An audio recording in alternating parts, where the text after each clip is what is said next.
Bueno, te presento, Juan, y les cuento a los que nos están escuchando. No solo a los que nos están escuchando, en su mayoría son abogados y abogadas del Estado que están cursando en la Escuela de Cuerpo de Abogados del Estado, pero luego esta charla queda grabada y hay mucha gente curiosa que se conecta. Algunos están más familiarizados con los temas que otros, algunos directamente no conocen qué es la escuela y muchas veces nos lo preguntan, con lo cual siempre aprovechamos esta presentación, esta instancia previa, para contar un poco qué es lo que se está haciendo hoy en la Escuela de Cuerpo de Abogados del Estado. Nosotros tuvimos la oportunidad de vernos personalmente en Córdoba hace un mes y medio, y ya lo hablamos.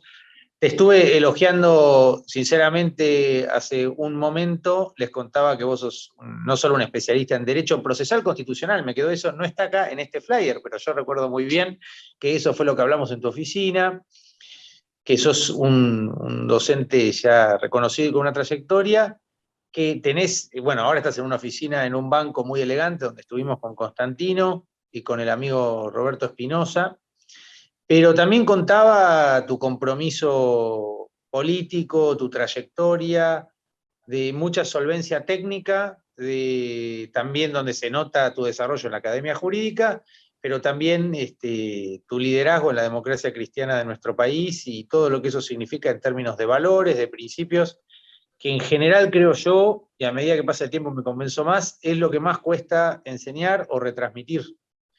Y una escuela como esta, la Escuela de Cuerpo de Abogados del Estado, busca brindar no solo un conocimiento técnico riguroso que genere abogadas y abogados solventes para el Estado Nacional, sino cierto, o diría, para poder, o mientras se genera esa solvencia técnica que es indispensable para un trabajo bien hecho en defensa de la Argentina, tenemos que, o intentamos recuperar ciertos principios que hacen al ejercicio de la abogacía pública, ciertas consignas que en general son etiquetas que no se profundizan y que nosotros de la ECAE, siguiendo las directivas que nos dio el procurador, que es trabajar con seriedad y con rigor para levantar el nivel académico de esta escuela, porque eso va a redundar en una defensa, en una mejor defensa de los intereses colectivos, del interés público y del interés de la nación. Hacemos un trabajo de convocatoria, esta charla tuya es un ejemplo, va a haber otra la semana que viene, hubo una anterior de Cecín, a quien también vi en Córdoba hace unas semanas, expuso él, Juan, en este ciclo. Y bueno, lo que te quería contar, y le quería contar a los que nos están escuchando, es que los programas que está dictando la escuela, el abogar, que es la especialización en abogacía del Estado, que dura 1 año y medio, y la maestría en abogacía estatal, en convenio con la UNTREF, que dura 2 años, y otro semestre para desarrollar la tesis, fueron pensadas y son llevadas adelante bajo un parámetro, te diría, de exigencia académica creciente. Es decir, estamos tratando de volvernos a amigar con ciertas categorías con las cuales, creo yo, medio torpemente, son consignas que hemos regalado, como si la exigencia y el rigor o la excelencia académica no pudieran ser banderas a reivindicar desde el Estado o desde ciertas adscripciones partidarias. Nosotros las reivindicamos porque queremos y pretendemos que las mejores cabezas queden para la defensa del interés público, del interés colectivo, y la ECAE forma a sus abogados y abogadas bajo estas premisas, que tenemos que levantar el nivel de nuestras capacitaciones, porque nadie nos va a regalar las herramientas que necesitamos para defender el interés público, con lo cual el área de investigación está desarrollando herramientas en ese sentido. Cualquier idea, propuesta es escuchada en la escuela. El único parámetro que usamos es el de la seriedad y el de rigor. Es lo único a lo que apuntamos, y de hecho te diría, Juan, y me parece que tu charla es un ejemplo de eso, la de Cecín, la de Laura Monti va a ser un ejemplo en una semana, en este mismo ciclo. El único parámetro que estamos teniendo es que sea serio lo que se hace y que sea riguroso lo que se transmite, para que los abogados tomen a la Escuela del Cuerpo de Abogados del Estado como su primera opción de capacitación técnica, profesional y humana. No sé si siempre fue así, pero esa es la tarea que nos asignaron y que nosotros estamos tratando de llevar adelante. Y bueno, agradecerte a vos. Bueno, acá en realidad no te puedo tutear, sobre todo para que te conozcan los demás. El doctor Brugue, como dice en el flyer, es mucho más que un especialista en derecho, ahí no dice, pero es procesal constitucional, lavado de activos, es un docente reconocido, trabaja, tiene una amplia trayectoria en derecho financiero también, que me parece que es un tema, vos coincidirás conmigo, no menor para la abogacía estatal. Atilio Alterini, cuando fue decano de la Facultad de Derecho de la UBA, estábamos atravesando la crisis del 2001-2003, la renegociación de la deuda externa, y él, cuando se cambió el plan de estudio, incluyó, y me parece que tenía razón, la materia finanzas públicas como una materia obligatoria para los abogados que se empezaban a formar. Me parece que está bueno que los abogados de países como Argentina, que viven bajo el yugo de la deuda externa, por lo menos tengan herramientas para pensar cómo impacta en nuestro desarrollo el sistema financiero. Por lo menos para saber cómo pararnos frente a esta situación. Bueno, vos sos un entendido del tema, así que te comprometo no solo para esta charla, que ahora te cedo la palabra, el tema en el que va a desarrollar hoy el doctor Brugge, como dice el flyer, es el Instituto de la Extinción de Dominio en el Derecho Argentino, pero te comprometo, como dijiste hace un momento, para pensar un seminario para los abogados y abogadas del Estado para dar este año, o me parece más prudente, con más tiempo, organizar el año que viene. Creo que va a ser muy provechoso para todos. Y te agradezco el tiempo y la dedicación y el recibimiento en Córdoba, que fue fenomenal. Y como te dije ahí, la CAE está para todo lo que sea serio, tiene las puertas abiertas, así que retransmitile a los colegas de Córdoba, con los cuales estamos teniendo mucho diálogo, graciosamente, tanto con la Escuela de Abogados de Córdoba como con la Universidad y con CECIN. Así que en realidad ya ese trabajo, te diría que ya lo hicimos en Córdoba, pero bueno, siempre hay gente que hasta que uno no tiene un diálogo cara a cara, no se anima, ¿no?, a vencer algún prejuicio. De hecho, la visita a Córdoba permitió esta charla tuya, o la de Cecín, que de otra manera tal vez no se hubiera dado, aunque hay un montón de afinidad. Y sin embargo, hay que romper el hielo de alguna manera para empezar a trabajar juntos. Bueno, Juan, te agradezco nuevamente y te escuchamos. Luego, Gabriela Fernández va, al final de tu charla, va a coordinar la ronda de preguntas. Ella es una abogada especialista de la ECAE. Y si podés ponerte la pantalla un poquito más abajo, así te vemos la cara, creo que estaría, porque se te ve, ahí está, fenomenal, fenomenal. Fantástico, fantástico. Muchas gracias. No, por favor, Guido. Sí, sí, digamos, comparto lo que dijiste.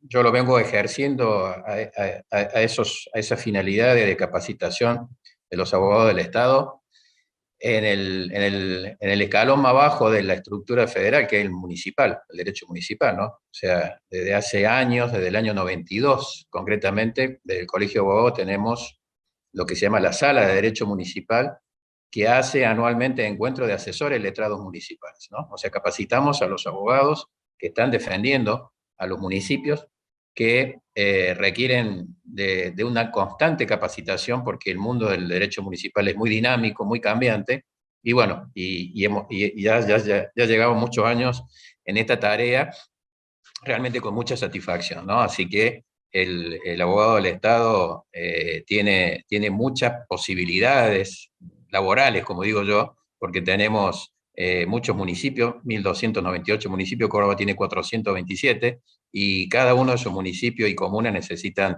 de la asistencia jurídica de alguien que conozca el tema de defender al Estado, ¿no? Y no un abogado de la matrícula que de pronto hace otra rama del derecho, entrar a defender el derecho público y defender los intereses de un municipio se le complica y seriamente. Así que ese es un punto interesante, por eso la capacitación constante también es necesaria. Bueno, el tema que me han convocado, no sé cuánto tiempo tenemos, Guido o Lucía. Podés hablar el tiempo que quieras, yo creo que 45 minutos, si a vos no te Bien, parece demasiado, está bien, pero como te sí, sientas cómodo, si preferís hablar sí. media hora y debatir o hablar un poco más, como te sientas cómodo. A mí, Yo a diría mí que me gusta, a mí me gusta que me pregunten, me encanta que me pregunten, así que lo que yo haría es trataría de hacer un reconto del tema dale. en no más de 40 minutos y después ahí, sabiendo que tenemos un auditorio especializado y que obviamente pueden hacer preguntas más profundas sobre este instituto, me gustaría eso a los fines de poder tener este intercambio, ¿no? Porque este mundo virtual donde uno le habla a un aparato cuadrado, como es esto, ¿viste? Sí, Es como que uno pierde básicamente a veces ese totalmente, contacto con la realidad, ¿no? Así que me gusta que por totalmente. lo menos me hagan preguntas. Extinción de Perfecto. dominio. La extinción de dominio. Bueno, la extinción de dominio, si bien para nosotros es algo novedoso, les puedo decir de que no, que tiene sus buenos años. Básicamente, quizás surja en el derecho anglosajón, y que luego se va a extender por todo el common law, en especial en Estados Unidos, en Irlanda, en el Reino Unido, algunos estados de Australia, y los estados canadienses, o sea, los subnacionales, ¿no? Los que serían las provincias nuestras, básicamente, también lo tienen incorporado a este mecanismo de la extinción de dominio, que es nada más ni nada menos una acción judicial siempre, a través del cual el Estado se hace de bienes de aquellas personas que se encuentran vinculadas a actividades delictivas y que no pueden justificar ni el origen lícito de la adquisición de ese bien, ni el origen de los fondos utilizados para la adquisición de ese bien, ¿no? Eso es en líneas generales. El Instituto de la Extinción de Dominio tiene algunas particularidades sobre este alcance en los diferentes países que se ha empezado a implementar, pero que básicamente podemos dar ese concepto general como para saber de qué estamos hablando. En Latinoamérica, el primer país que avanza en esto es Colombia, ¿no? Ya en la reforma de la Constitución del año 1991, incluye expresamente en uno de sus artículos, el artículo 34, la prohibición, como tenemos nosotros quizás en nuestra Constitución también, de que se puedan establecer penas de destierro, prisiones perpetuas y confiscaciones de bienes, ¿no? Pero en el párrafo final de ese artículo dice, no obstante, por sentencia judicial, se declarará extinguido el dominio sobre los bienes adquiridos mediante enriquecimiento ilícito en perjuicio del tesoro público o con grave deterioro de la moral social, ¿no? Entonces, ahí nos está introduciendo concretamente en un espectro de condiciones por medio de la cual el derecho de propiedad se ve, digamos, limitado, restringido, en lo que respecta a ser un derecho individual o esencial en el modelo colombiano. ¿Por qué? Porque el artículo 58, también de la Constitución Política Colombiana, establece expresamente la función social que tiene el derecho de propiedad, especialmente cuando en uno de sus párrafos del artículo 58, que es extenso y habla del derecho de la propiedad privada, determina de que el interés privado debe ceder al interés público social. La propiedad es una función social que implica obligaciones. Ese es el concepto básico que tiene la Constitución de Colombia, que avanza en su texto constitucional con la incorporación de este concepto, esta acción de extinción de dominio de la propiedad. Pero también vemos que después sigue México, Perú, Costa Rica, Honduras, Guatemala y Ecuador, incorporando estos mecanismos que vienen justamente a buscar satisfacer un interés social. ¿Y cuál es el interés social?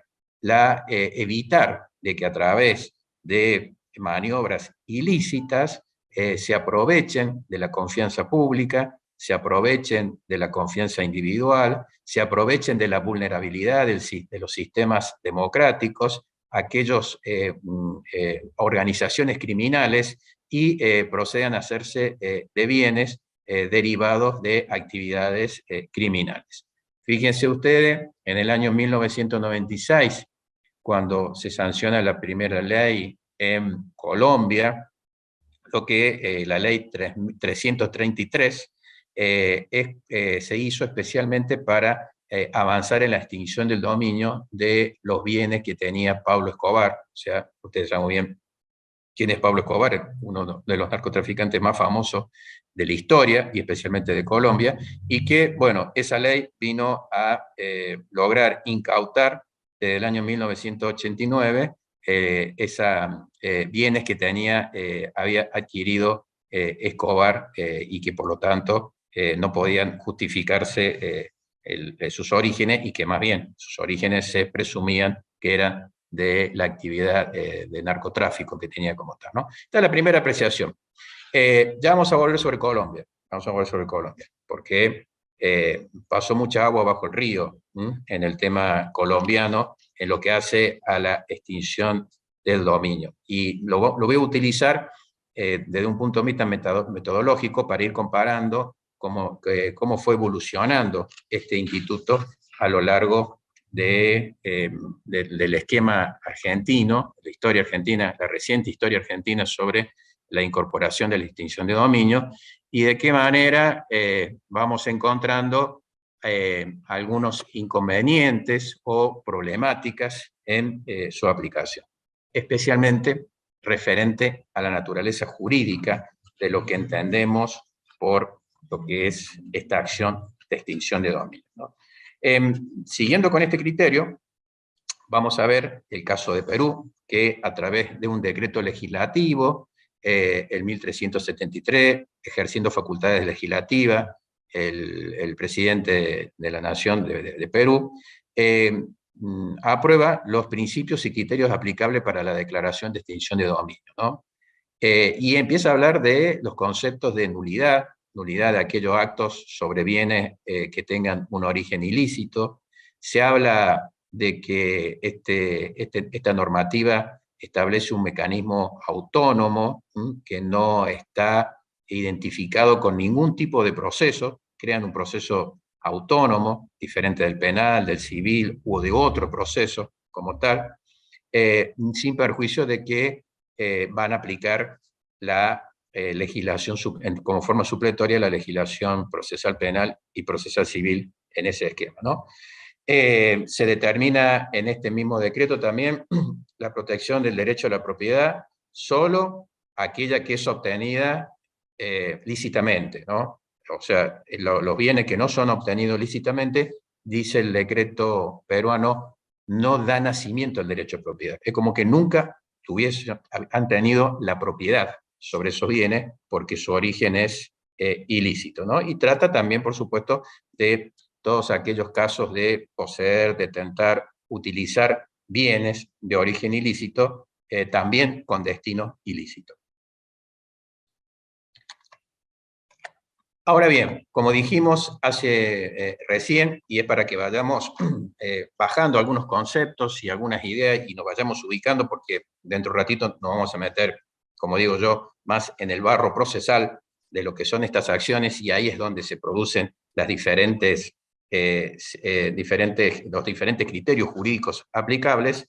Dijimos recién de que esta acción está vinculada con la comisión de delitos, y sobre todo el objetivo principal es justamente combatir el financiamiento, la utilización y el destino de los recursos económicos provenientes de delitos específicos. Así, por ejemplo, el decreto de Perú hace una enumeración de los bienes provenientes de qué tipo de delito, ¿no? Delito contra la administración pública, contra el medio ambiente, contra el tráfico ilícito de droga, los provenientes del terrorismo, del secuestro, de la extorsión, de la trata de personas, del lavado de activos, de contrabando, de defraudación aduanera y tributaria, de la minería ilegal y otras actividades con capacidad de generar dineros, bienes, efectos y ganancias de origen ilícito o actividades vinculadas al crimen organizado. Esa es la definición que hace el decreto de Perú, que lo traigo a colación porque siempre cuando se habla de la extinción de dominio nos paramos solamente en Colombia, pero no, hay un buen desarrollo también en otros países que nos van dando un perfil. Y ustedes vieron, hay tipificaciones penales que no están en el modelo colombiano, ni está en el modelo argentino tampoco. Y eso nos va a llevar también a un tema que personalmente me tocó a mí desarrollar y que se lo voy a manifestar cuando lleguemos a ese punto. Bien, dijimos que son procesos judiciales, siempre. En todos los modelos hay una actuación judicial. Se establece cuál es la autoridad judicial, cuál es el tribunal competente en estas materias, ¿no? En donde vamos a encontrar disparidad de criterios al respecto. En la República Argentina, y disculpen que haga esta caída así tan rápida y violenta hacia la República Argentina, el tema de la extinción de dominio comienza a tener tratamiento y discusión más allá de que ya se venían presentando proyectos de leyes, en particular, concretamente en el año 2016. En el año 2016 se empieza a discutir con profundidad en la Cámara de Diputados proyectos de leyes sobre la incorporación del Instituto de la Extinción de Dominio. Yo en ese momento era diputado nacional, integraba las comisiones de legislación, si bien era el presidente de la Comisión de Comunicaciones, pero integraba las comisiones de legislación penal, de legislación general, de asuntos constitucionales, en donde se comenzaba a debatir esto de la extinción de dominio. Que la mayoría no teníamos un parámetro concreto de cómo aplicarlo en el régimen argentino. Esto a pesar de que sí yo conocía la extinción de dominio en Colombia, porque había tenido la oportunidad de viajar por el Banco de la Provincia de Córdoba, que en ese momento era directivo, como lo soy ahora, a Cartagena de India, en donde se hizo un encuentro internacional sobre prevención de lavados de activos provenientes del narcotráfico y del terrorismo, ¿no? Y allí conocí lo que era la extinción de dominio, conocí que estaba contemplado en la propia Constitución y cómo era la estructura de funcionamiento y a quién le correspondía impulsar este procedimiento, ¿no? Y allí, en el modelo colombiano, efectivamente, existían fiscalías especializadas. En esa época había 29, pero la intención era llegar a 49 fiscalías especializadas para justamente investigar el origen de los fondos de bienes que se adquirieron, el origen de esos bienes, el destino de los fondos provenientes de toda la actividad criminal. ¿Esto por qué? Porque en Colombia, además, había otro problema. Coexistían las bandas mafiosas y de la delincuencia organizada, no solamente desde el punto de vista del narcotráfico, sino que también había una verdadera guerra civil interna en donde estaban los paramilitares y las organizaciones guerrilleras que iban y tomaban tierras en el interior de Colombia. Esas tierras luego las vendían a terceros que la adquirían porque necesitaban fondos para financiar sus actividades terroristas y por lo tanto se generaba un negocio jurídico alrededor de eso, ¿no? O sea que no solamente que desplazaban y ocupaban las tierras, sino que a su vez también las vendían, porque no las explotaban directamente ni los narcos, salvo en los casos específicos que señalamos para la producción de los estupefacientes, ¿no? Entonces, eso llevó a que tuviesen que armar una organización, porque verdaderamente Colombia estaba explotado por el tema de la criminalidad. Y es por eso que nacieron todas estas fiscalías en función de ese esquema. En el caso, habiendo conocido eso, y sabiendo que en Colombia está contemplado en la Constitución, como lo dijimos recién, por lo tanto, es una acción de naturaleza constitucional. Es un procedimiento de naturaleza constitucional, lo cual facilita básicamente que se pueda crear un régimen procesal autónomo, un régimen procesal propio, con características particulares, si bien vinculado a procesos penales, pero la vinculación a los procesos penales no es en razón de la persona, sino en razón de los bienes. Y ahí viene el otro aspecto. Por eso los colombianos hablan de que esta es una acción real, real en el sentido que van sobre bienes y no sobre personas concretamente. ¿Por qué? Porque son los bienes justamente lo que afectan el tesoro del Estado, son los bienes lo que afectan la seguridad jurídica, son los bienes que afectan el fin social que debe tener la propiedad en el modelo colombiano. Menudo problema tuvimos cuando tuvimos que hacer encajar ese esquema en nuestro derecho argentino.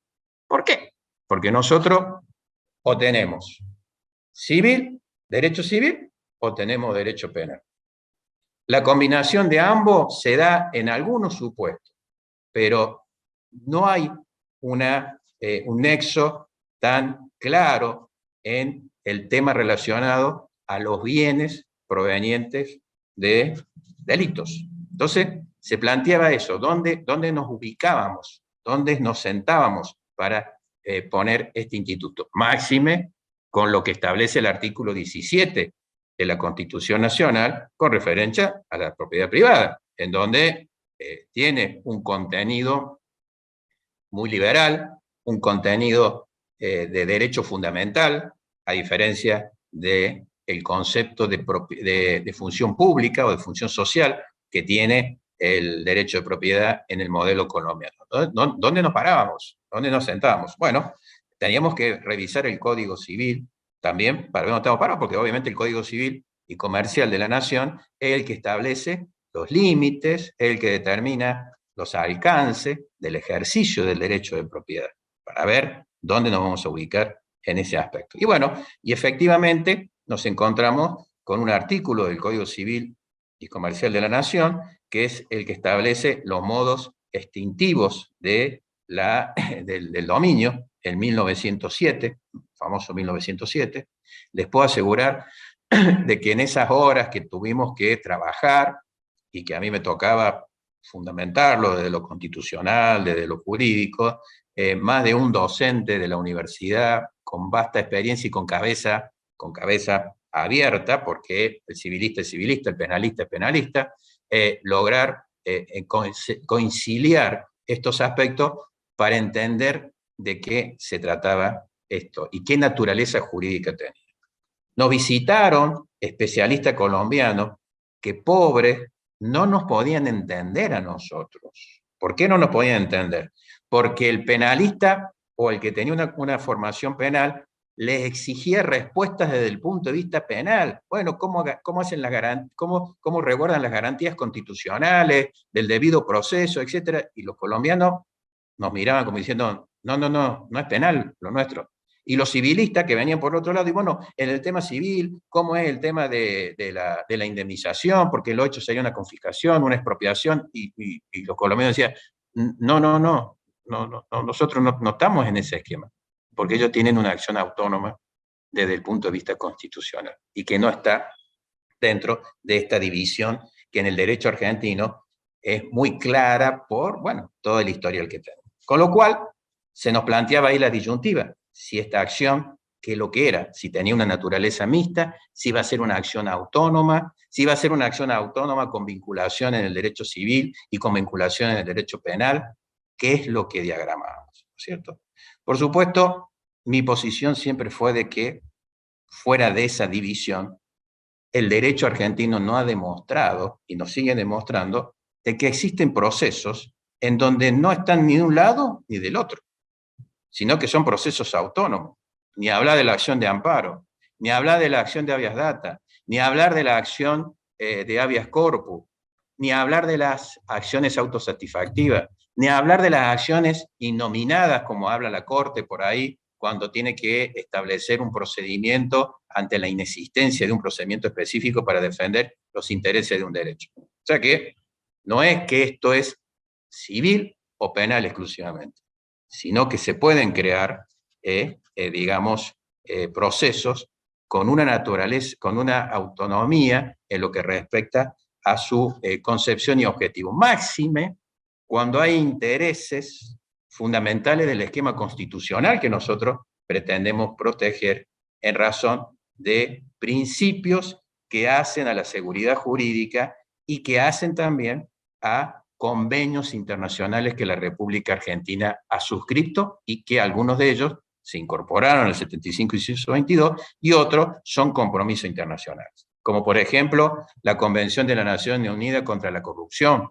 que fue aprobada por ley del Congreso, ley 26.097, la Convención Interamericana contra la Corrupción, aprobada por ley 24.759, en donde se establece las obligaciones de los estados partes de identificar, rastrear, inmovilizar, establecer medidas restrictivas de comiso de bienes obtenidos derivados de la comisión de delitos tipificados por la Convención, ¿no? O sea que ni hablar de todo lo referente a la Convención de Lucha contra el Terrorismo, la Convención Americana de Lucha contra el Terrorismo, la Convención Interamericana también de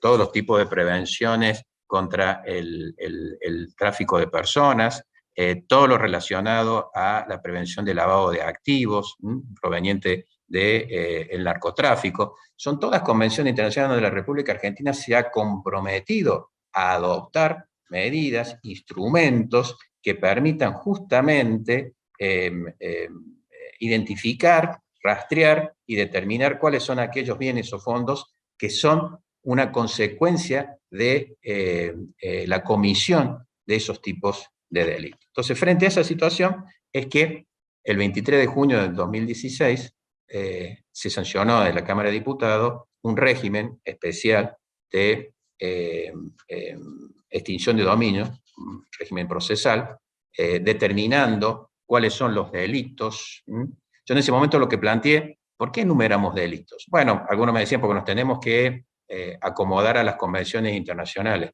Yo decía, cualquier delito, no solamente los provenientes de esto, cualquier delito que genere la producción de un bien como tal, y de que sea incorporado o que pretenda ser incorporado al patrimonio de una persona en forma ilícita, es pasible de extinción de dominio. O sea, para mí sería todo el Código Penal y no solamente algunos determinados delitos. Esa era mi concepción, básicamente. Otros señalaban, no, tiene que estar vinculado a lo que son las convenciones internacionales, porque eso no da pie para justificar y resguardar los intereses superiores. Pero bueno, prevaleció la enumeración de los delitos. Yo no voy a enumerar los artículos del Código Penal porque nos vamos a demorar y lo interesante, como dijimos recién con Guido, es la participación de ustedes y las preguntas. ¿Cuáles son estos delitos? ¿De dónde pueden provenir los bienes o que puedan ser utilizados los bienes para la comisión de estos delitos? Por ejemplo, lo proveniente del narcotráfico, el terrorismo y financiamiento de actividades terroristas, la corrupción de menores, la trata de personas, la pornografía infantil, el secuestro, la corrupción en perjuicio de la administración pública, el encubrimiento, la administración y tráfico de bienes de origen ilegales, la asociación ilícita para cometer alguno de los delitos que acabamos de mencionar, son los que se determinan tanto en la media sanción de diputados, como vamos a ver también en las modificaciones que le hace el Senado de la Nación cuando es tratado con posterioridad. Justamente, bueno, hola, sí. Justamente la estructura que le queríamos establecer era de que esta iba a ser una acción pública, por lo tanto, le correspondía al Estado tomar los recaudos al respecto. Y accionar en sede civil, en los juzgados civiles federales con competencia federal, básicamente, y que la tarea de iniciar este tipo de acción iba a estar en cabeza del Ministerio Público Fiscal. El momento en que se podía iniciar en lo que respecta al modelo de la Cámara de Diputados de la Nación, el proyecto que se aprobó, era en forma paralela a la causa penal, en el foro civil y comercial, y algo importante en señalar, la demanda de extinción de dominio que se presentaba no requería resolución provisoria de la causa penal. Con el hecho nomás de que se iniciara una investigación preliminar por la comisión de un delito, ya se podía iniciar la extinción de dominio según la media sanción de diputados. Y la parte demandada, en este caso el que está poseyendo el inmueble, o titular del inmueble o mueble o de los bienes, debía demostrar el origen del mismo, o en su caso, el origen de los fondos para la adquisición de los mismos. En este caso concreto, se criticaba de que se estaba produciendo la inversión de la carga de la prueba, que no es novedoso en los sistemas nuestros, porque cuando hablamos del enriquecimiento ilícito, que ha sido declarado constitucional, también el que tiene que demostrar que no se ha enriquecido ilícitamente tiene que demostrar el origen de los bienes, o sea que básicamente se sigue el mismo principio y concepción al respecto. Si en este proceso no se puede demostrar el origen de los bienes, obviamente que procede la extinción de dominio, que es resuelta por sentencia del juez civil, y la extinción significa lisa y llanamente de que el bien pasa a propiedad del Estado. Estado nacional, Estado provincial, Estado municipal, eso se verá donde el bien está ubicado, y se procede, obviamente, a resolver ello en función a acuerdos o colaboraciones en nuestro régimen municipal en el aspecto interjurisdiccional, ¿no? O sea que básicamente, y muy sintético, porque no puedo entrar en detalles porque el tiempo no me lo permite, y porque lo que yo quiero es que tengamos esta suerte de intercambio de opiniones, es la media sanción de diputados. Pasa el Senado, casi pasan 2 años de que pasa el Senado, y en agosto del 2018, el Senado, luego de debatir, de discutir las posturas al respecto, cambia diametralmente la naturaleza de la acción, en lo que respecta a quién se tiene que encargar. Si bien mantiene el concepto que la Cámara de Diputados mantenía de que estábamos frente a una acción civil de los hechos, señala de que esa acción civil tiene una vinculación directa con el proceso penal y por lo tanto es el fuero penal el que debe encargarse de esta temática, por entender de que es el que mejor condición está, dado que ya está investigando el delito, y por lo tanto en esa investigación del delito el tribunal puede disponer la extinción del dominio de los bienes que tengan vinculación con el delito al momento de la sentencia. Aquí cambia el criterio, o sea, la acción de extinción del dominio no se puede iniciar si no hay una sentencia de primera instancia no firme que determine la culpabilidad penal de la persona que poseía o propietaria del bien, el cual se pide la extinción de dominio, ¿no? No tiene que estar firme. Acá hay una diferencia con el modelo de diputado. El diputado decía, no, con la iniciación de la investigación ya se puede iniciar la acción y se inicia autónomamente en foro civil. El modelo del Senado dice, no, se inicia si hay una resolución en sede penal, sentencia penal, en donde se determine que hay un grado de responsabilidad al respecto. ¿Y qué hacen?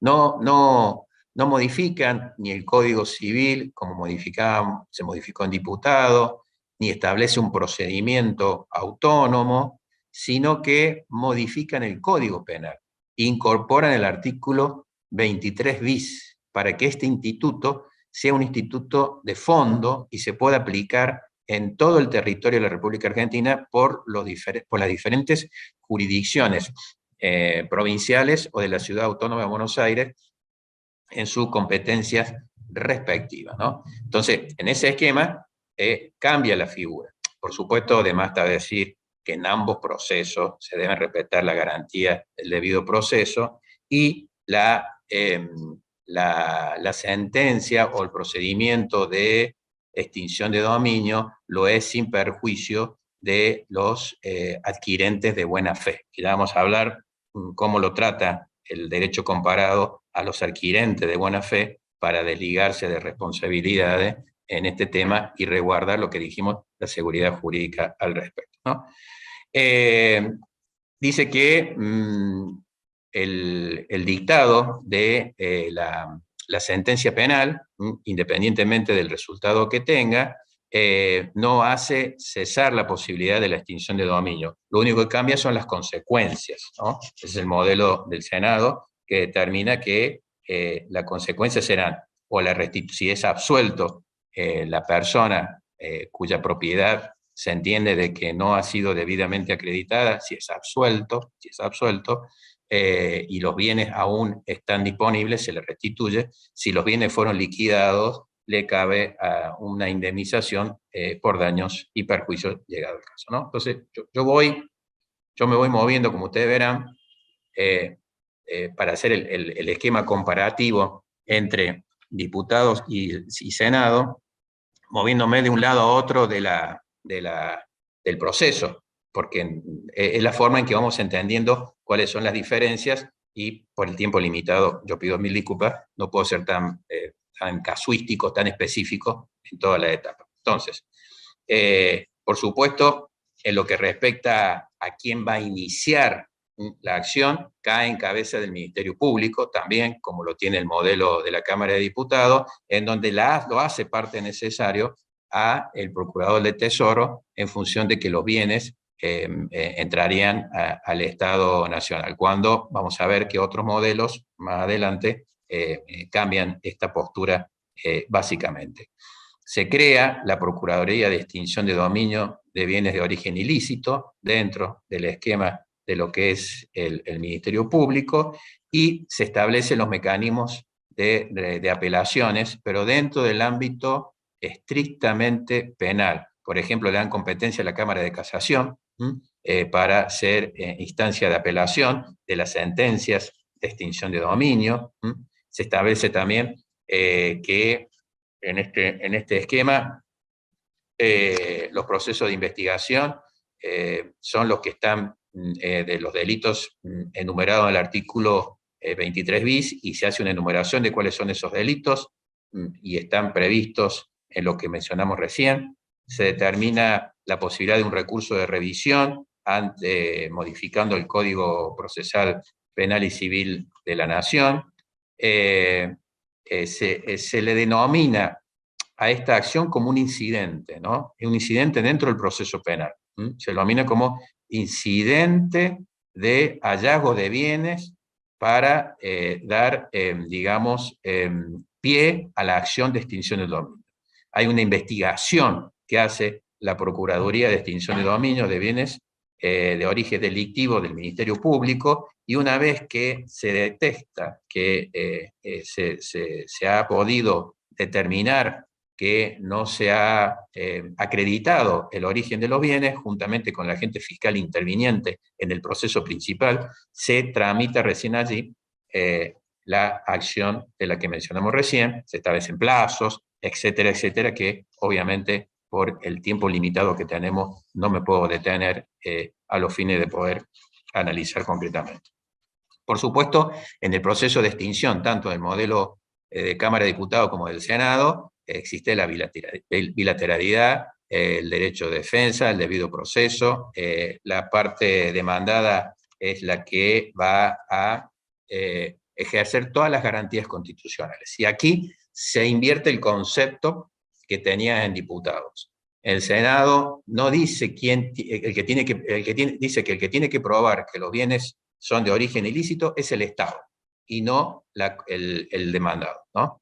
Esta crítica que se le hacía al despacho de la Cámara de Diputados, de que se invertía la carga de la prueba, en el despacho del Senado dice que quien tiene que probar que la ilicitud del origen de los bienes o de los fondos utilizados para la adquisición de los bienes es el Estado y no el particular que está siendo demandado concretamente. También se deja a salvo lo que son los derechos de los adquirentes de buena fe. Se hace la enumeración de los delitos, que es igual y prácticamente semejante a lo que mencionamos que se dio en el ámbito de la Cámara de Diputados. Pero ¿qué sucedió en este derrotero?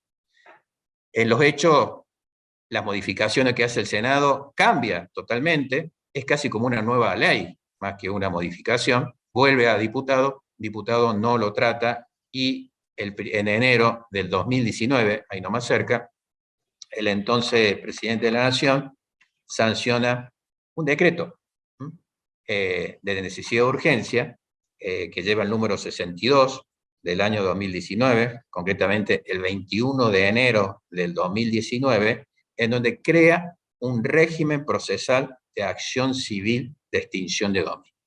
O sea, sin tener en cuenta la discusión que se estaba desarrollando en el Congreso de la Nación, que hasta ahí no había caducado para nada, haciendo uso del artículo 99, inciso tercero, de la Constitución Nacional, el dictado de decreto de necesidad de urgencia, entendió el Poder Ejecutivo que había que avanzar atento a los compromisos internacionales asumidos y que la República Argentina no tenía ningún marco jurídico para avanzar en esto de la extinción del dominio. Entonces, ante esa necesidad, ante el supuesto parate del Congreso de la Nación, que no era tal, porque el Congreso de la Nación,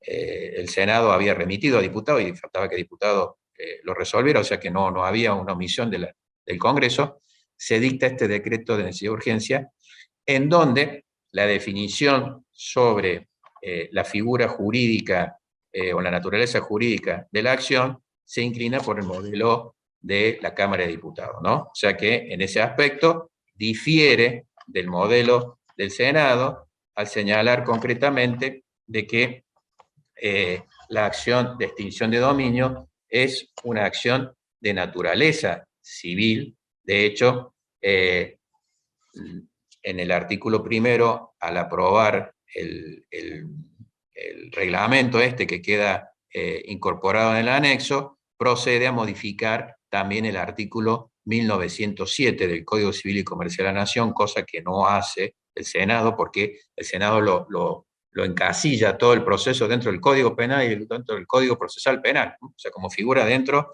un incidente dentro del proceso penal, y no como un proceso autónomo e independiente, ¿no?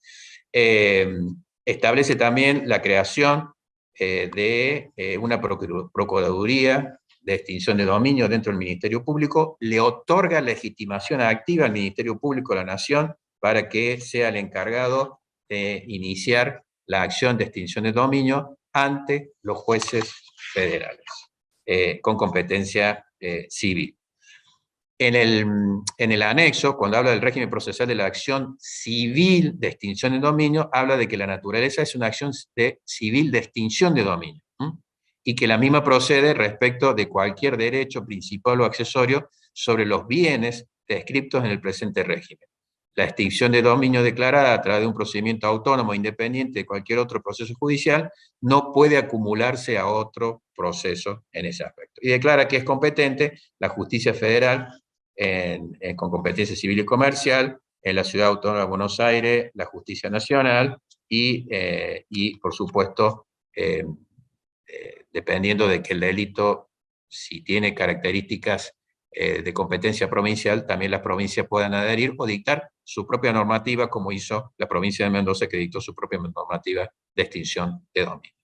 Por supuesto, al crear la Procuraduría de Extinción de Dominio a favor del Estado Nacional, le da facultades investigativas, dependiendo de la Procuración General de la Nación, establece que son partes en el proceso el Ministerio Público como tal, y llegado la situación de avanzar en el proceso de extinción de dominio, deberá impulsar la citación de los terceros interviniente obligado, en los términos, dice el artículo 90 y 94 del Código Civil y Comercial de la Nación, le da intervención a la Procuración del Tesoro de la Nación, porque no nos olvidemos de que es el que representa los intereses del Estado Nacional y como los bienes van a incorporarse al patrimonio del Estado Nacional, es que le da intervención. Determina cuáles son los bienes incluidos, por supuesto, aquellos bienes que se presumen que a la fecha de la comisión del delito se han incorporado como fruto de los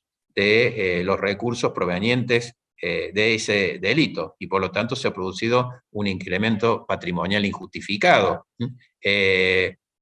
Si no se tiene la identificación concreta del momento en que se inicia la incorporación del patrimonio, se toma como fecha la comisión del delito, así lo determina. Y por supuesto, todos aquellos bienes que provengan de la transformación o conversión parcial o total de figuras pertenecientes a personas físicas, humanas, digamos, o jurídicas, de los bienes previstos en lo que mencionamos recién, los ingresos, rentas, frutos, ganancias y otros beneficios derivados de la utilización de esos bienes de procedencia ilícita, ¿no? Por supuesto que también hace una enumeración de los delitos, que es igual, el neto no cambia, por lo tanto nos mantenemos en lo que hemos señalado, y que por supuesto en la demanda se puede solicitar medidas cautelares a los fines de que el Estado rápidamente se haga de los bienes. En el proceso, las excepciones previas solo serán admisibles como excepción de previo y especial pronunciamiento, la establecida en el artículo 346 del Código Procesal Civil y Comercial, en la medida que la acreditación del bien o derecho objeto de la demanda se incorpore al patrimonio del demandado con anterioridad a la fecha de la presunta comisión del delito, ¿no? O sea, va a tener falta de acción, o voy a poner la excepción de falta de acción, si yo demuestro que ese bien fue incorporado antes de la fecha en donde la Procuraduría dice de que se cometió el delito, porque obviamente ese bien temporalmente no puede ser adquirido con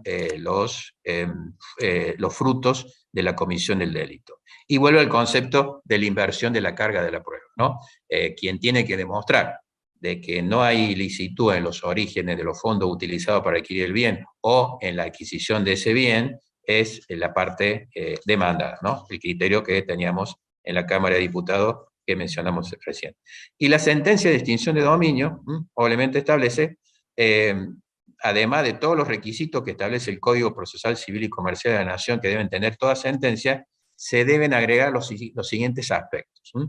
En los fundamentos se deben especificar que se ha llevado a cabo una investigación por parte de la Procuraduría y que hay una convicción que esos bienes son de propiedad del demandado o de terceros que fueron citados y que su origen es ilícito. Si se dispusiera la extinción de dominio, se deben identificar con claridad cuáles son esos bienes y los derechos afectados. La declaración de extinción del dominio del bien debe identificar sin contraprestación ni compensación alguna en lo que respecta a ello. Los efectos respecto de los derechos existentes sobre los bienes afectados, si hay derechos que se han incorporado de terceros, en caso de que se termine un incremento patrimonial que no pueda desvincularse de un patrimonio constituido en forma previa, esto también se tendrá que tener en cuenta. Las medidas para la ejecución de la sentencia, conforme el procedimiento previsto en el Código Procesal Civil y Comercial de la Nación, en caso de tratarse de bienes muebles y bienes muebles e inmuebles, pero ni bienes muebles registrables, la notificación a los registros respectivos del cambio de titularidad, por supuesto, lo referente al pronunciamiento de costa, etc. Con referencia a la cosa juzgada, la sentencia firme hará cosa juzgada de los bienes, sin perjuicio de que la sentencia firme de sobreseimiento en causa penal en donde se ha vinculado el origen de los bienes, fundada en la inexistencia del hecho investigado o que el dicho hecho no encuadra en figura legal alguna, obliga al Estado Nacional a restituir los bienes si se pueden restituir. Si no se pueden restituir esos bienes, obliga al Estado Nacional a indemnizar en los términos que se establezca conforme no solamente el valor del bien, sino posibles daños y perjuicios derivados del mismo. ¿Qué pasa con el destino de los bienes? Bueno, el destino de los bienes que son consecuencia de la sentencia de acción de extinción de dominio van a quedar a cargo de su administración y disposición de la Agencia de Administración de Bienes del Estado, como así también podrán imputarse, si son instrumentos financieros, a lo que son los fondos de garantía de sustentabilidad de la Administración Nacional de Seguros Sociales, del Ministerio en ese entonces de Salud y Desarrollo Social en su oportunidad. Se puede establecer la disposición anticipada. ¿Qué significa esto? Lo permite también el reglamento que el Ministerio Público, el juez, a pedido del Ministerio Público, fiscal, podrá determinar la intervención de la autoridad a cargo de la administración de bienes, ordenando la venta anticipada. Esto es cuando justamente estos bienes, sujetos a medida cautelar, tengan riesgo de perderse, de deteriorarse, de devalorizarse, etcétera, ¿no? Entonces puede, previamente, así lo autoriza, procederse al respecto. Un aspecto que no estaba previsto claramente ni en la media sanción del Senado, perdón, la media sanción de la Cámara de Diputados ni del Senado, que es el plazo de prescripción. El plazo de la prescripción de la acción de extinción de dominio se establece en 20 años. O sea, es un plazo de prescripción amplísimo, ¿no? El plazo de prescripción comienza a computarse, dice el decreto, desde la fecha del ingreso del patrimonio al patrimonio de los titulares o poseedores del bien o de los bienes objeto de la presente acción. Ahora, cuando no se pueda determinar, se toma como fecha presumible desde la comisión del delito investigado en sede penal. No se aplica las suspensiones previstas en el artículo 1775 del Código Civil y Comercial de la Nación en ninguno de los supuestos para este modelo, ni tampoco se autoriza que ningún acto jurídico realizado sobre los bienes objeto del demandado es oponible a la acción de extinción de dominio, con excepción de los realizados a favor de los terceros de buena fe a título oneroso, en cuyo caso deberá procederse conforme lo que se establece con relación a los terceros de buena fe. Paro un segundo ahí con los terceros de buena fe, para hacer hago una salida para no cansarlos en este desarrollo, ya vamos a volver sobre el decreto. Los terceros de buena fe. Bueno, ¿cómo se identifican los terceros de buena fe conforme el modelo colombiano y que lo podemos combinar también con el modelo argentino? Para el modelo colombiano, la Corte Suprema o la Corte Constitucional de Colombia, al analizar las leyes de extinción de dominio, determinó de que el adquirente de buena fe de los bienes cuya extinción se estaba iniciando a través de la acción respectiva, debía ser el concepto de buena fe no de buena fe simple, sino de una buena fe calificada. ¿Qué significa la buena fe calificada para el modelo de la Corte colombiana? Que exista conciencia y certeza de que lo que está adquiriendo no proviene de la comisión de un delito. Bueno, allí la Corte dijo, miren, nosotros no le podemos pedir demasiada investigación, primero porque es una acción real, no sobre la persona. Uno no puede estar investigando el pasado y los antecedentes penales del que está vendiendo un inmueble o que está vendiendo un bien mueble registrable.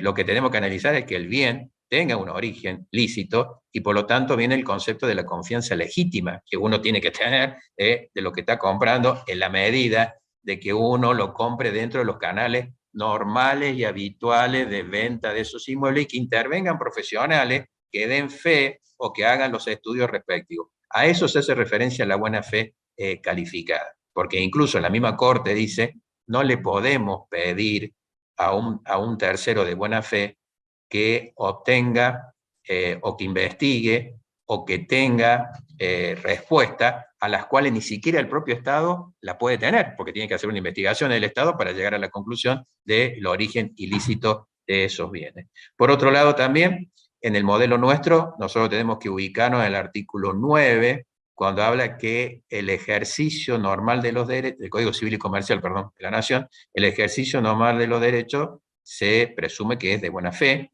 y el 1919-1920 que habla de las características de la buena fe. Y lo que hay que ver para determinar la buena fe es lo referente a el negocio, que el negocio carezca de vicio. Y para que un negocio carezca de vicio y yo le demuestre al juez de extinción de dominio de que he tenido una diligencia, no una debida diligencia, sino una diligencia, porque la debida diligencia está puesta para otro concepto. Si una diligencia, obviamente tengo que demostrar que el negocio no fue hecho apresurado, no fue hecho inconsulto, no fue hecho en ámbitos en donde no es normal, básicamente, ¿no?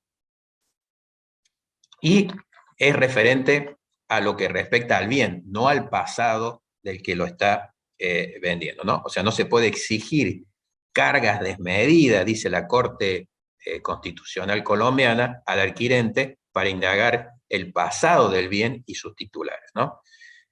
Y como dijimos recién, la buena fe recae sobre los bienes.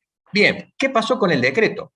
Fue a la Comisión Bicameral, como lo establece expresamente la Constitución Nacional y la ley que reglamenta el procedimiento de control sobre los decretos de necesidad de urgencia. Me estoy refiriendo a la ley 26.122, que es la Comisión Bicameral, que está integrada por números iguales de diputados y senadores, evalúa, la tienen que elevar en el término de 10 días el jefe de gabinete de ministros al decreto de necesidad de urgencia, y en esos términos de 10 días también la Comisión Bicameral tiene que expedirse. ¿Cómo se expidió la mayoría de la Comisión Bicameral? Se expidió por el rechazo del decreto, siguiendo el criterio del Senado de la Nación, diciendo de que este tipo de acción es una acción de tipo penal, por lo tanto el presidente de la Nación violó la materia prohibida de decreto de necesidad de urgencia, que es muy bien que no se puede dictar decreto de necesidad de urgencia sobre materia penal. Entonces, como esta es una cuestión eminentemente relacionada con los procesos penales y se tiene que incorporar esta acción en el Código Penal, en lo hecho el presidente de la Nación violó la materia prohibida del Código Penal por un lado. Por otro lado, también cuestiona la violación de las garantías constitucionales del debido proceso y el principio de inocencia al establecer la inversión de la carga de la prueba. También dice que se están violando las garantías constitucionales con el dictado de este decreto de necesidad de urgencia, y y aparte que no se daban la necesidad de urgencia, o sea, analizó lo sustancial y lo formal. En lo formal decía no se daba la urgencia porque el Congreso de la Nación lo venía tratando. De hecho, el Senado, a pocos meses anteriores del dictado del decreto, había resuelto sancionar la norma con muchas modificaciones y mandarla a diputados para seguir el proceso de formación y sanción de las leyes que establece la Constitución Nacional.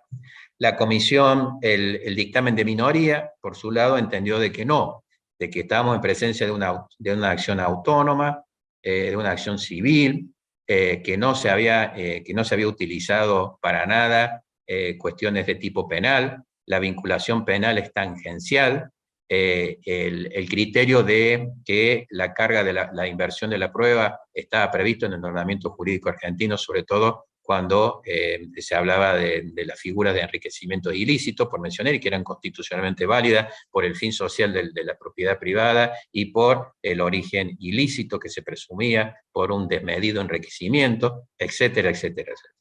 Por supuesto, prevaleció la posición del rechazo y de la declaración de invalidez, fue a las cámaras, fue elevado al plenario del diputado y senado, en donde no fue tratado.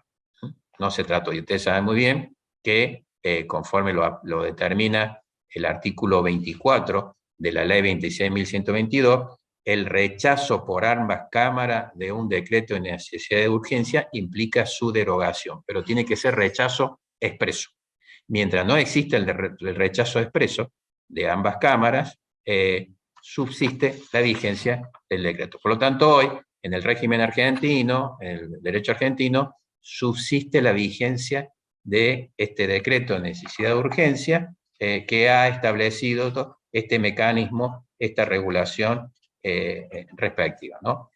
En el modelo colombiano, la acción de extinción de dominio, hay algo importante. En la discusión en el Senado también se hablaba de la no retroactividad, o sea que no se tenía que aplicar retroactivamente, sino que para adelante la extinción de dominio, o sea que era para los delitos que se cometieran con posterioridad. Esa es una discusión también que se daba en donde en diputados se estableció de que no, que era retroactiva, como es el modelo colombiano. El modelo colombiano, la acción es retroactiva y es imprescriptible. Nosotros decíamos que teníamos 20 años para la previsión, en el modelo colombiano la acción es imprescriptible en esa línea. ¿Qué ha pasado en la práctica en el modelo colombiano con la aplicación de este tipo de acción autónoma? Me vuelvo a Colombia, porque nos va a dar, Colombia hace más de 40 años que tiene esta acción, entonces por lo menos más de 30 años que tiene esta acción, y por lo tanto tiene antecedentes. ¿Y cuáles son los antecedentes?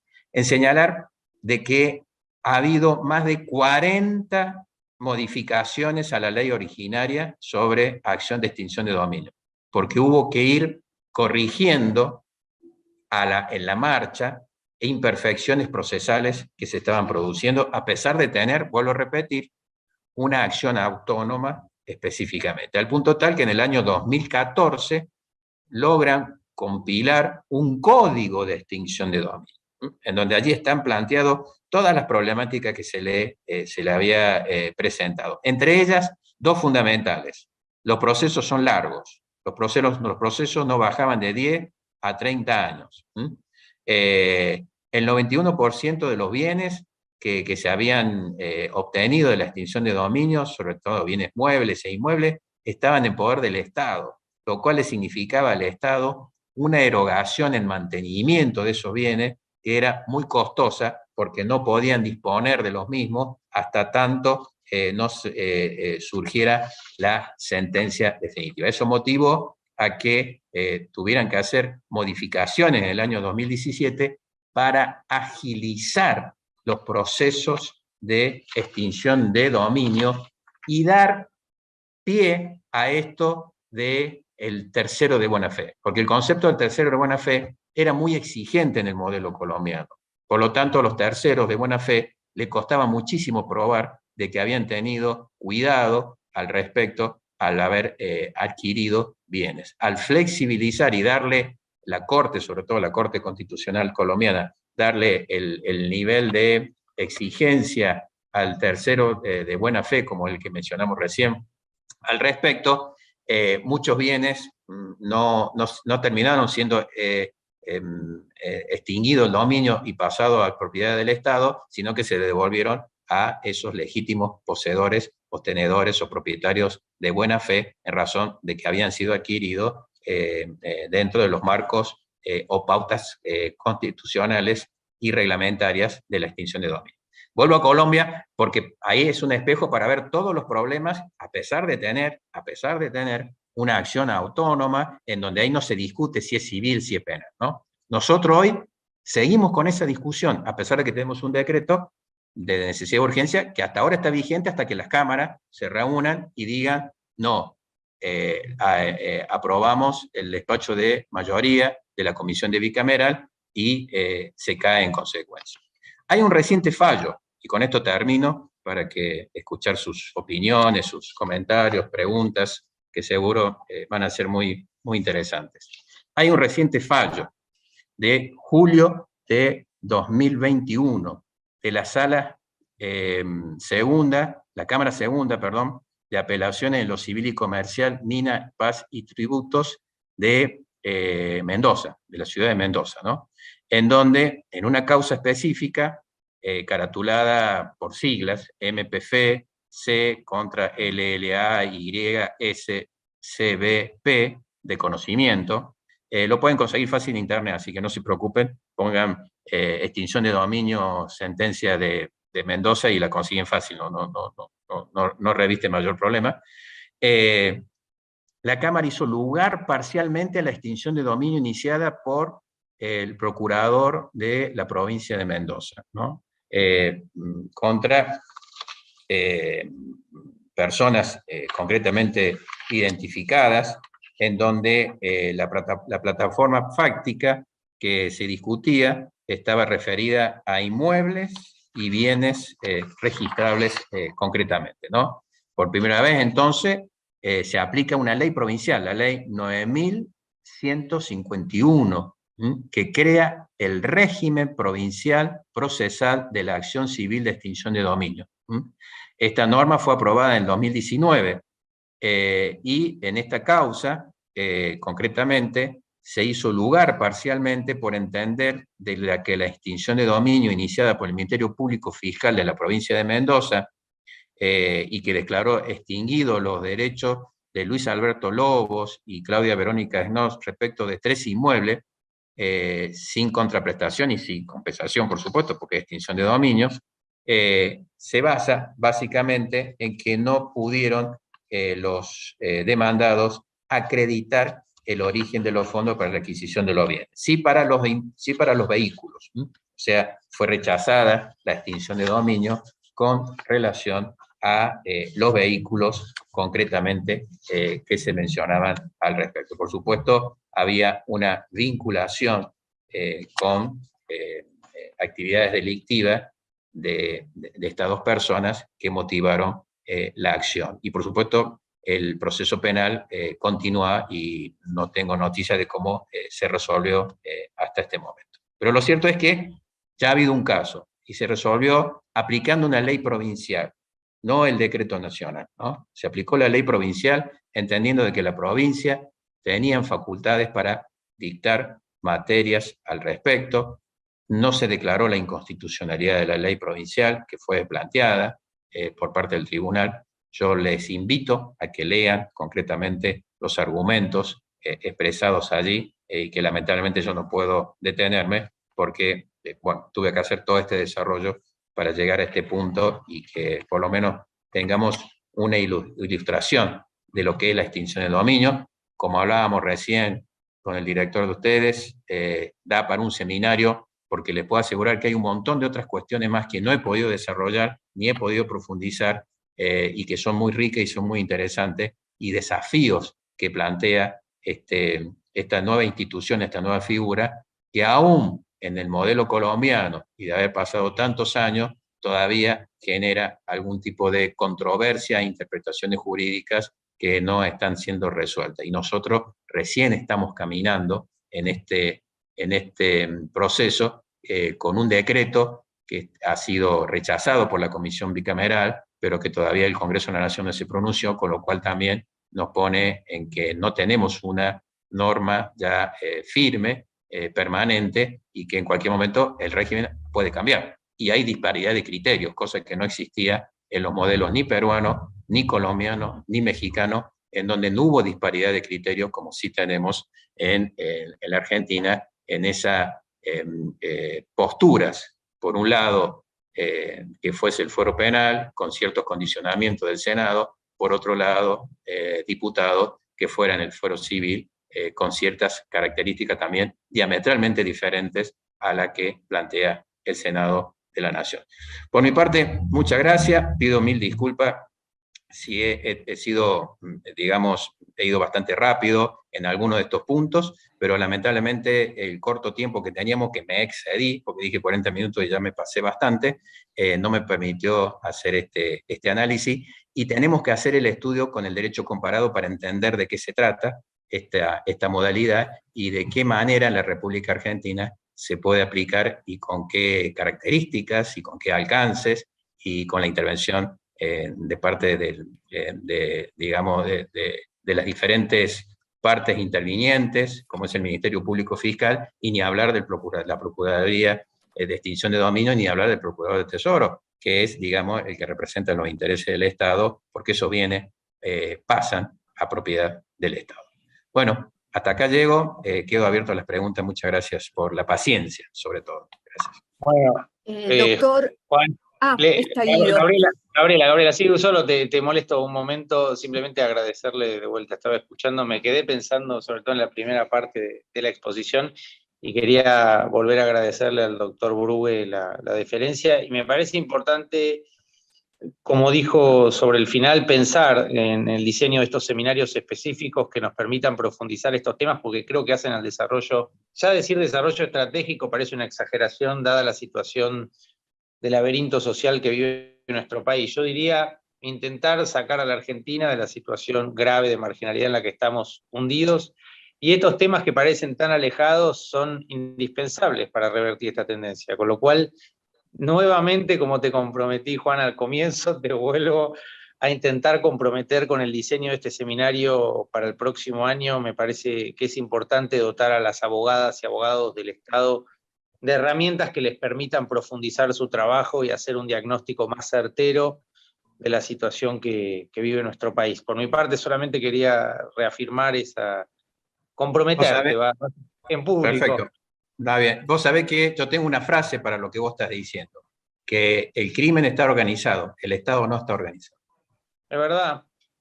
Ana el crimen está organizado, invierte, se reinvierte, se perfecciona, se retroalimenta, en cambio el Estado no.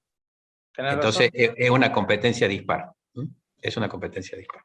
Sí, es un plano muy inclinado, evidentemente, y nuestros estados desde la periferia dan una batalla muy desigual y sin herramientas muchas veces, ¿no? Esta escuela está para desarrollarlas, para que el cuerpo del Estado las pueda desarrollar. Por eso te decía que esos seminarios, en línea con lo que mencionabas hace un momento, son indispensables, porque además esta escuela funciona bajo una lógica obvia, como vos decías hace un momento, la Procuración del Tesoro lleva adelante la defensa de los intereses de la nación, y la escuela es el lugar donde se retransmite una doctrina que va en esa dirección, que es la defensa del interés público nacional.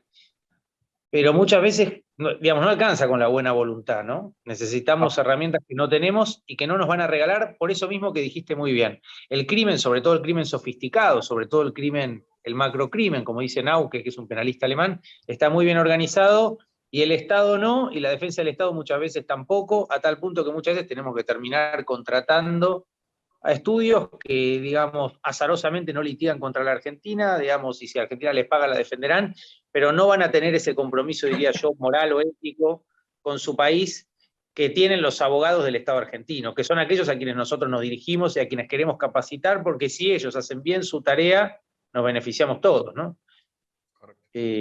Coincido con esto de que Ana Castellani dice siempre lo mismo, ¿no? Nos falta coordinación, articulación para poder tener una administración pública más eficiente para beneficio de nuestro país. Hay mucho por hacer, está clarísimo. Esta escuela está para aportar, con lo cual todo lo que vaya en esa dirección de generación de instrumentos, de precisión de diagnósticos, es bienvenido, así que, bueno, si nos podés aportar este seminario para el próximo año, va a ser muy bienvenido. Excelente. Bueno, y ahora te dejo, Gabriela, ¿querés coordinar las preguntas al doctor Grube? Sí, tengo primero, le voy a hacer después yo una pregunta, doctor, pero primero le quiero leer una pregunta, comentario de acá un colega, el doctor David Cronxonas, que lo que nos dice es cómo evitar que esta acción no se convierta, como así lo parece en el decreto de necesidad y urgencia, en el ariete de una posición política irresponsable, máxima en una justicia parcialmente colonizada. Con reglas claras, con reglas claras. Hace falta una ley. No podemos, sin perjuicio de que, por ejemplo, Perú tiene un decreto en función, que es un decreto delegado de ejerciendo las funciones de que le dio una ley específicamente para que se dictara una norma así. Pero no nos olvidemos que en todo Estado de Derecho, las reglas jurídicas claras no va a determinar luego las responsabilidades si las instituciones no funcionan como tienen que funcionar en ese aspecto. Y a la pregunta que está haciendo el colega, efectivamente, si nosotros tenemos esta seguridad jurídica endeble, tanto en las normas como en la actuación del Poder Judicial, y efectivamente vamos a estar expuestos. Entonces, reglas claras, ley del Congreso que establezca esta figura, procesos claros, procedimientos claros, ya sea para un lado o para el otro, de donde nos posicionemos. Yo soy partidario de que tiene que ser una acción autónoma, y por supuesto la responsabilidad de los jueces dentro del esquema de lo que le corresponde como tal, y el control y el juzgamiento de aquel juez que no ha cumplido como corresponde, ¿no? Que funcionen las instituciones, esa es mi respuesta. Doctor, mi pregunta, medio comentario, más allá de esta cuestión que planteó el dictamen de la Comisión Bicameral en cuanto a la naturaleza penal y que está vedado, por supuesto, por el artículo 99, inciso 3, de que el Poder Ejecutivo legisle en materia de derecho penal, además de cuestionar esta cuestión de si había o no urgencia, que claramente no encuadra en lo que es el concepto ni de necesidad ni de urgencia de la jurisprudencia de la Corte.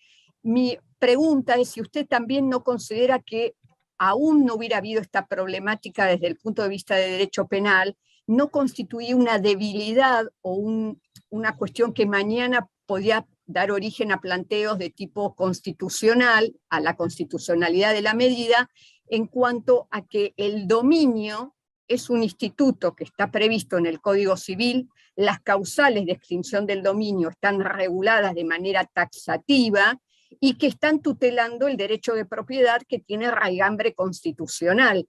Entonces, más allá de esta cuestión planteada por la Comisión, los aspectos que hacen al Instituto del Dominio, que por más que no pertenezcan al ámbito del derecho penal, no por eso tenemos que olvidarlo. ¿Entiende usted que esto hubiera sido una debilidad que esté en un decreto de necesidad y urgencia y no en una ley formal del Congreso? Totalmente de acuerdo. Y máxime cuando tenemos un dictamen en contra, más todavía, totalmente de acuerdo. Porque va a dar a que los jueces se tomen de uno o de otro dictamen. Y eso que nos quedamos en manos de los jueces. Y esto es el gobierno de los jueces. Y no, el gobierno de los jueces no va en contra del esquema republicano, ni duda. Perfecto. Sí. Muchas gracias, doctor. Acá una colega, la doctora Natalia Suné, tiene levantada la mano. Le pido a la colega si por favor abre el micrófono y le quiere transmitir la pregunta al doctor. Sí, muchas gracias, Gabriela. Quería felicitar al doctor por la exposición. Me parece que es súper interesante discutir más que nada en este ámbito estos institutos y estas nuevas figuras que son muy novedosas para nuestro país. Sin embargo, yo tengo algunas observaciones que quisiera compartir. A mí me parece un poco preocupante, al menos, que estas figuras jurídicas se incorporen en Argentina cuando existen algunos intereses que vienen de otros países, que sí se encuentran organizados y que fomentan la sanción de estas leyes. Por ejemplo, esto ha sido muy impulsado por la OCDE, por la OEA, por el Departamento de Estado de Estados Unidos, sobre todo en lo que tiene que ver con los delitos con la administración pública, y se han realizado en Latinoamérica distintos procesos aplicando figuras como esta, con la mera aplicación de la sola presunción de bienes o de la presunción de delitos contra la administración pública, que tuvieron algunos dirigentes políticos y que fueron perseguidos políticamente por la oposición mediante este tipo de figuras jurídicas, por procesos judiciales o hasta incluso por procesos dentro de la administración pública, por Contralorías Generales del Estado, por los tribunales de cuentas. O sea que el hecho solo de contar con bienes que quizás no se realiza un debido proceso, porque las garantías del debido proceso son vulneradas, una sola presunción hace que puedan ser confiscados bienes, de que puedan darse facultades a fiscalías que no tienen en procesos comunes. Es decir, tendrían facultades extraordinarias que violentarían en cierta forma las garantías del debido proceso. Entonces, a mí me preocupa que se utilice esta figura para la persecución política, que ha ocurrido en otros países y que tenemos esas experiencias, que se utilice para delitos como, por ejemplo, relacionados a la administración pública, pero no relacionados a contar con bienes en paraísos fiscales o contar con empresas offshore y todo otro tipo de delito de mucha actualidad y que también está relacionado con un perjuicio al Estado. Entonces, esas serían mis observaciones y por las cuales me parece que debería ser por lo menos discutido en este espacio. Parece bien, es parte de todo lo que venimos diciendo. Obviamente que el desarrollo de este instituto, que es novedoso, como bien tú lo has mencionado, va evolucionando y no va a ser, digamos, algo definitivo. Ya te expliqué en Colombia, o yo expliqué en Colombia cómo siguió evolucionando y ha tenido que hacer correcciones al respecto. Yo entiendo de que más allá de los intereses transnacionales o los intereses locales, es una figura que nosotros la tenemos que tener porque la delincuencia existe, el crimen organizado existe y los bienes bien habidos, los bienes mal habidos existen. Eso no podemos ocultar. El narcotráfico existe, la trata de blanca existe, la corrupción existe en sus diferentes niveles. Lo que tenemos que ver cómo es el medio para erradicar y que efectivamente estas organizaciones criminales se le vaya cortando las posibilidades de acceder a esos bienes y muchas veces a lavar fondos provenientes de todas esas actividades. Hoy, más allá de los intereses que puedan estar detrás, que no digo que no haya, hay una realidad. Y esa realidad se le tiene que dar una respuesta y un tratamiento, y la República Argentina no puede estar afuera de esa realidad, porque los vecinos lo tienen, los países vecinos tienen esa problemática, el continente tiene esa problemática, y hay que trabajar en ello. Aparte porque se asumen compromisos internacionales, ¿no? Lo que dije yo, la Convención Internacional contra la Delincuencia Organizada Transaccional, la Convención Interamericana contra el Terrorismo, y se va perfeccionando. No quiero meterme porque no quiero irme lejos, pero ya estamos con las transacciones vía Bitcoin. Se están creando monedas virtuales en donde hoy el control va a ser bastante difícil.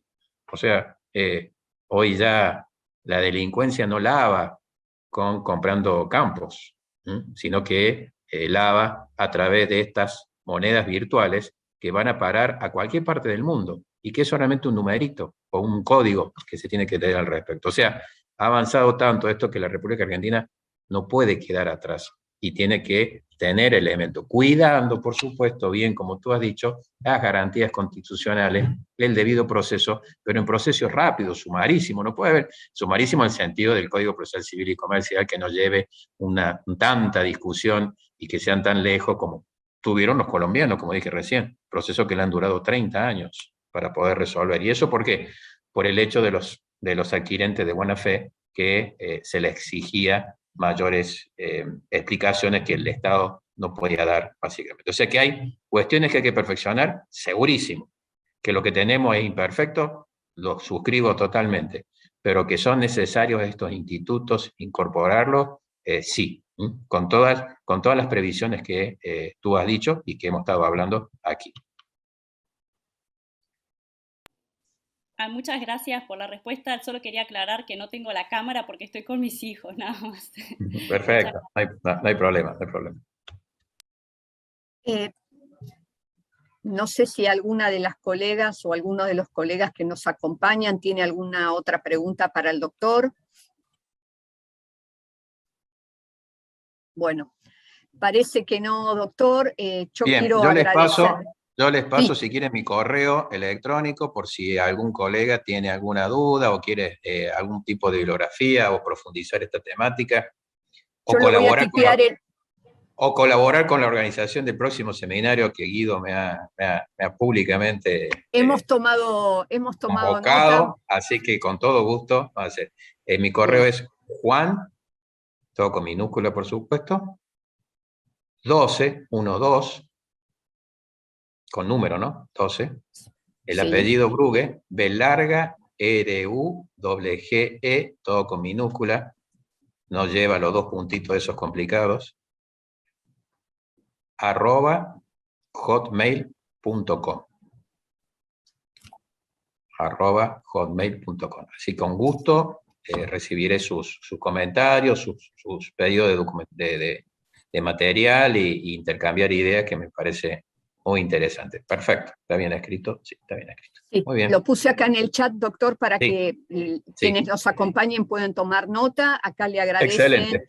y felicitan por la exposición. Yo le agradezco en nombre de la Escuela del Cuerpo de Abogados del Estado, en especial del doctor Guido Croxatto, nuestro director nacional, y claramente tomamos nota de su ofrecimiento para la organización y dictado de un seminario en esta temática, que claramente es necesario, pero sobre todo porque es un tema novedoso, Sí. dentro del ámbito del Estado nacional, también obviamente para los estados provinciales y municipales. Los abogados que integramos el Cuerpo de Abogados del Estado tenemos el deber de conocer las nuevas problemáticas, que no son las mismas que probablemente cuando estudiábamos, nos recibíamos o iniciamos nuestra profesión, y hay que estar al tanto de que, bueno, evolucionan muchas cosas para bien, pero hay también evolución para mal. Entonces, bueno, es importante estar conociendo los institutos jurídicos y las nuevas problemáticas que, bueno, nos aquejan a las sociedades. Doctor, nuevamente muchísimas gracias por este encuentro,